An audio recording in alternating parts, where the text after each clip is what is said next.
কিংবদন্তি সম্রাট ইয়ানের জন্মস্মরণে মধ্য চীনের হুবেই প্রদেশের সুইচৌ শহরে এক জমজমাট অনুষ্ঠানের আয়োজন করা হয়। রুট সিকিং ফেস্টিভ্যাল বা শিকড়ের সন্ধানে উৎসব নামে এই আয়োজনে চীনা সভ্যতার জনক নামে পরিচিত সম্রাট ইয়ানকে অভিবাদন জানানো হয় সাংস্কৃতিক পরিবেশনা ও রীতিরেওয়াজের মধ্য দিয়ে। দেশ বিদেশের ২৫০০-এর বেশি চীনা অনলাইন ও অফলাইন অনুষ্ঠানে অংশগ্রহণ করেন।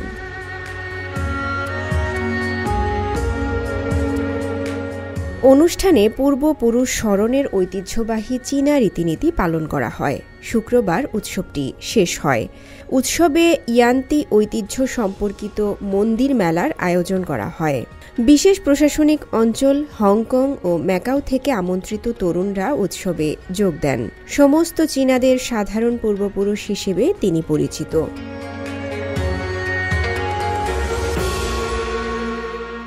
২০০৯ সাল থেকে এই অনুষ্ঠানের আয়োজন হচ্ছে সুইচৌতে।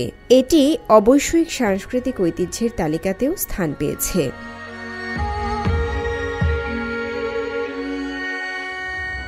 নাচের নাম ব্রেক ডান্স, আধুনিক শৈলীতে ভরপুর এক সড়ক নৃত্য। চীনের শানসি প্রদেশের তারুণ্যে যা যোগ করেছে নতুনত্ব। সিয়ান ও সাংহাইয়ের মতো শহরগুলোতেও এখন এই নাচ চীনের তারুণ্যের সংস্কৃতিতে যোগ করেছে নতুন এক ছন্দ।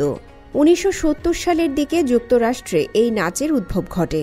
২০১৮ সালে এটি প্রথম বুয়েন্স এরেসে যুব অলিম্পিক গেমসে আত্মপ্রকাশ করে এই নাচ।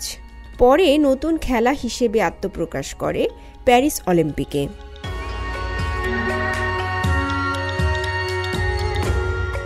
সাংহাইতে ব্রেক ডান্সের বিকাশে দুটি সমান্তরাল মডেল রয়েছে, একটি অপেশাদারদের এবং অন্যটি পেশাদার নৃত্যশিল্পীদের। প্যারিস ২০২৪-এর রেফারিরা তিনটি বিষয়ের উপর ভিত্তি করে অংশগ্রহণকারীদের পারফরম্যান্স মূল্যায়ন করবেন, আর সেই বিষয়গুলো হচ্ছে তাদের শারীরিক কসরত, শিল্পমান ও অভিব্যক্তি প্রকাশের ক্ষমতা।